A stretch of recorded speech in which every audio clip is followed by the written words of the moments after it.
আসসালামু আলাইকুম। সবাইকে স্বাগত জানাচ্ছি আমি নাইম ফাথম মুবিন। শুরুতে সংবাদ শিরোনাম।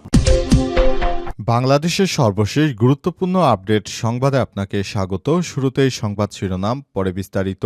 প্রথমেই জানাবো আমাদের হাতে থাকা সর্বশেষ গুরুত্বপূর্ণ সবথেকে তাজা আপডেট সংবাদ। গুলিস্তানে আওয়ামী লীগের কেন্দ্র কার্যালয়ে ভয়াবহ আগুন। রাজধানীর গুলিস্তানে কার্যক্রম নিষিদ্ধ আওয়ামী লীগের কেন্দ্রীয় কার্যালয়ে আগুন দিয়েছে বিক্ষুব্ধ জনতা। বৃহস্পতিবার 13 নভেম্বর দুপুর 1টার পর বিক্ষুব্ধ জনতা গুলিস্তানে সমবেত হয়ে আওয়ামী লীগের কেন্দ্রীয় কার্যালয়ে আগুন ধরিয়ে দেয়। সামাজিক যোগাযোগ মাধ্যমে ছড়িয়ে পড়া ভিডিওতে দেখা গেছে বিক্ষুব্ধ জনতা জড়ো হয়ে সেখানে অবস্থান কর্মসূচি পালন করছেন। অনেকেই আবার কার্যালয়ের দেয়ালে থাকা শেখ মুজিবুর রহমানের খোদাই করা গ্রাফিতিও ভাঙতে শুরু করেছেন। এরপর জানাবো ধানমন্ডির ৩২ নম্বরে আটক দুই আরও যা ঘটেছে। রাজধানীর ধানমন্ডি ৩২ নম্বরে আওয়ামী লীগের এবং ছাত্রলীগের কর্মী সন্দেহে দুইজনকে আটক করেছে পুলিশ। আজ ১৩ নভেম্বর তাদের আটক করা হয়েছে। আটককৃতরা হলেন হাবিবুর রহমান ও নির্জন আমিন খান। এদিকে শেখ হাসিনা রায়ের দিন ঘিরে কার্যক্রম নিষিদ্ধ আওয়ামী লীগের মাঠে নামার চেষ্টা।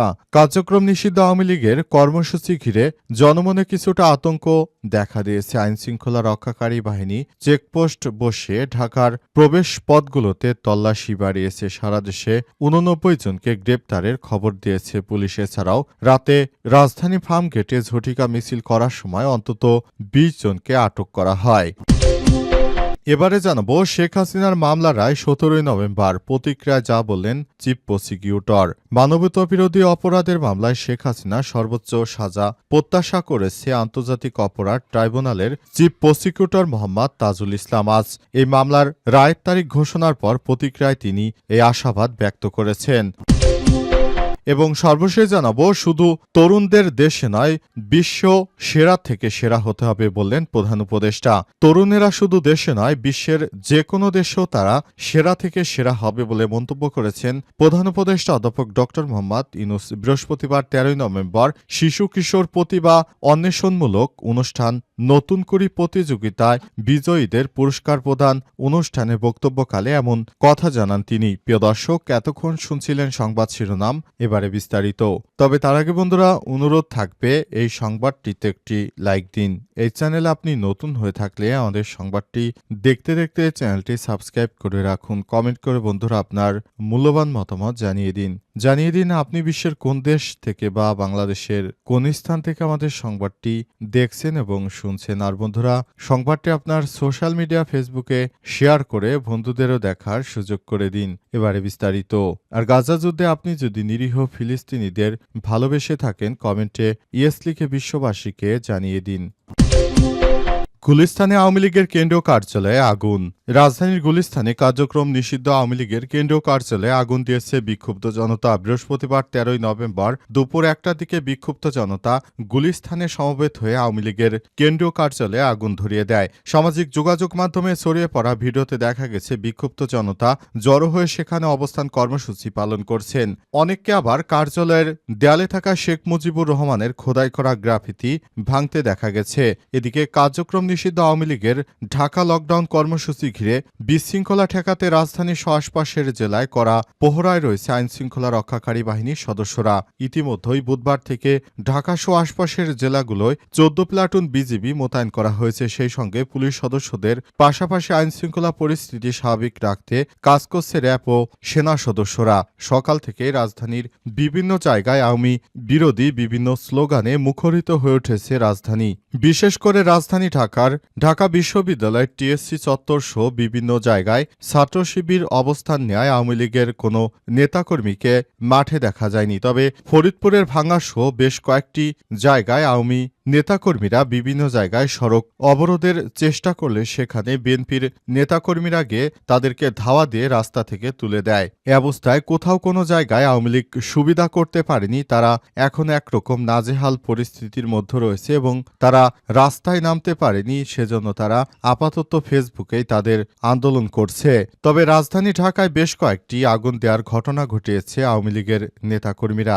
রাজধানীর গুরুত্বপূর্ণ বেশ কয়েকটি জায়গায় তারা এই আগুন দিতে শুরু করেছে। শেখ হাসিনার মামলার রায় আগামী ১৭ নভেম্বর অনুষ্ঠিত হবে বলে জানিয়েছে আন্তর্জাতিক অপরাধ ট্রাইব্যুনাল। এরপরই প্রতিক্রিয়া জানিয়েছেন চিফ প্রসিকিউটর তাজুল ইসলাম।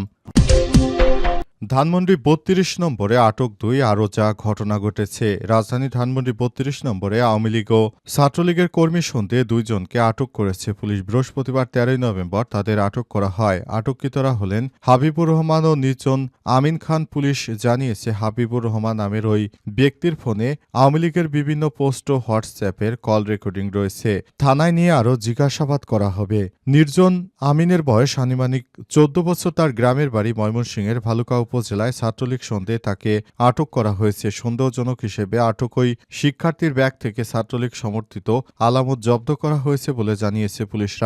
রাজধানী ধানমন্ডি ৩২ নম্বরে আইনশৃঙ্খলা রক্ষাকারী বাহিনীর কঠোর অবস্থানে রয়েছে। বৃহস্পতিবার সকাল থেকেই ৩২ নম্বরে ঢোকার পথে ব্যারিকেড দিয়ে রেখেছে পুলিশ। করা হচ্ছে তল্লাশি। বেলা ১১টার দিকে ৩২ নম্বরের সামনে বাংলাদেশ জামাত ইসলামের কিছু নেতাকর্মী অবস্থান নিয়েছে। তারা কার্যক্রম নিষিদ্ধ আওয়ামী লীগের কর্মসূচি প্রতিহত করতে মাঠে রয়েছে। অনেকেই স্লোগান দিচ্ছেন, একটা আওয়ামী লীগদার ধৈরা জবাই কর। প্রসঙ্গত, কার্যক্রম নিষিদ্ধ আওয়ামী লীগের কর্মসূচি ঘিরে রাজধানীর আশপাশের জেলায় সতর্ক অবস্থানে রয়েছে দেশের আইনশৃঙ্খলা রক্ষাকারী বাহিনী। পুলিশের পাশাপাশি র্যাব, বিজিবি ও সেনা সদস্যরা নিরাপত্তা নিশ্চিতে কাজ করছে।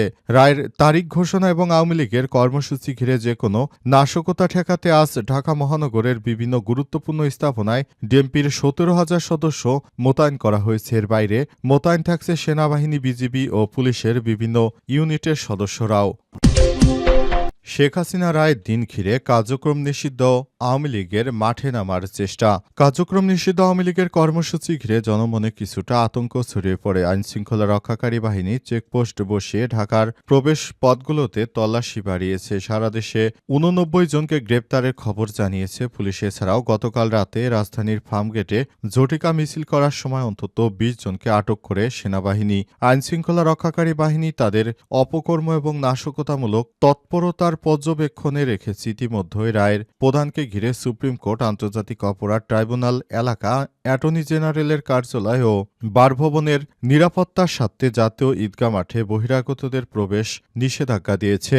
রায়ের দিনকে কেন্দ্র করে কেউ যেন উস্কানিমূলক কার্যকলাপ বা বিশৃঙ্খল ঘটাতে না পারে সেজন্য সর্বাত্মক প্রস্তুতি নেওয়া হয়েছে। নিরাপত্তা ব্যবস্থা এমনভাবে সাজানো হয়েছে যেন আদালতের কার্যক্রম নির্বিঘ্নে সম্পন্ন হয়। ঢাকা, মুন্সিগঞ্জ, টাঙ্গাইল ও গোপালগঞ্জে গতকাল বুধবার রাত থেকে বৃহস্পতিবার ভোর পর্যন্ত ৫টি যানবাহনে আগুন দেওয়ার খবর পাওয়া গেছে। এতে হতাহতের কোনো ঘটনা ঘটেনি। মূলত দাঁড়িয়ে থাকা যানবাহনগুলোতে তারা আগুন লাগিয়ে দেয় এবং দেশের বিভিন্ন জায়গায় তারা বিশৃঙ্খল পরিস্থিতি তৈরি করার অপচেষ্টা করছে। তবে পুলিশের পক্ষ থেকে জানানো হয়েছে, আইনশৃঙ্খলা রক্ষাকারী বাহিনীর সদস্যরা সর্বোচ্চ নিরাপদ সতর্ক অবস্থানে রয়েছে। কোনোভাবেই এদেরকে ছাড় দেওয়া হবে না। যারা দেশের সম্পদ নষ্ট করছে, এসব সন্ত্রাসীদেরকে আমরা ছাড় দেব না বলে আইনশৃঙ্খলা রক্ষাকারী বাহিনীর সদস্যরা নিশ্চিত করেছেন।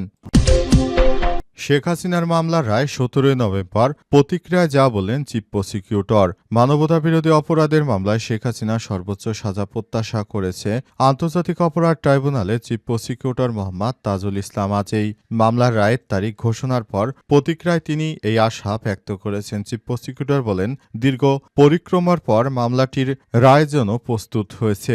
সহকর্মীরা অনেক পরিশ্রম করেছেন। বিচার প্রক্রিয়ায় সহযোগিতা করার জন্য সংশ্লিষ্ট সবার প্রতি গভীর কৃতজ্ঞতা, শ্রদ্ধা ও ভালোবাসা জানাচ্ছি। তিনি আরো বলেন, আমরা অঙ্গীকার করেছি আমাদের বাংলাদেশে অপরাধী যতই শক্তিশালী হোক না কেন তাদের সঠিক পন্থায় আইনের আওতায় আনব। আইন অনুযায়ী তাদের বিচারের আওতায় নিয়ে আসা হবে। তিনি আরো বলেছেন, আমরা অঙ্গীকার করছি এদেরকে আগামী ১৭ নভেম্বর আদালতে তার সুবিবেচনায় প্রজ্ঞাপন নিয়োগ করবেন। তাজুল ইসলাম আরো বলেছেন, জাতির বিচারের প্রতি যে আকাঙ্ক্ষা ও তৃষ্ণা সেটির প্রতি আদালত সুবিচার করবেন বলে আশা রাখছি। একটি সঠিক রায়ের মাধ্যমে বাংলাদেশটা যেন আগামীতে একটি সুন্দর অবস্থানের দিকে যেতে পারে সেজন্য আমরা আদালতের প্রতি আশা রাখছি আদালত সবকিছু বিবেচনা করে এবারের রায়টি ইতিহাসের এক অনন্য নজির স্থাপন করবেন। শেখ হাসিনার বিচার দেখে আগামীতে আর কোনো স্বৈরাচার এদেশে যেন আর কোনো ধরনের কার্যক্রম করতে না পারে সেজন্য আমরা সব সময় চেষ্টা করব ভারতমুখী নয়, বরং দেশের প্রতিটি মানুষকে আমরা নিজের দেশে যেন তিনি নিরাপত্তার মধ্য দিয়ে বসবাস করতে পারে, আর যেন কেউ ভীতি বা ভয়ভীতি না দেখাতে পারে, সেজন্য আমরা সেভাবেই কাজ করব। আন্তর্জাতিক অপরাধ ট্রাইব্যুনালে আমরা ইতিমধ্যেই বিষয়টি সবাইকে জানিয়েছি যে আমরা যে কোনো ধরনের নাশকতা এড়ানোর জন্য সর্বোচ্চ চেষ্টা অব্যাহত রাখব বলে জানিয়েছেন চিফ প্রসিকিউটর।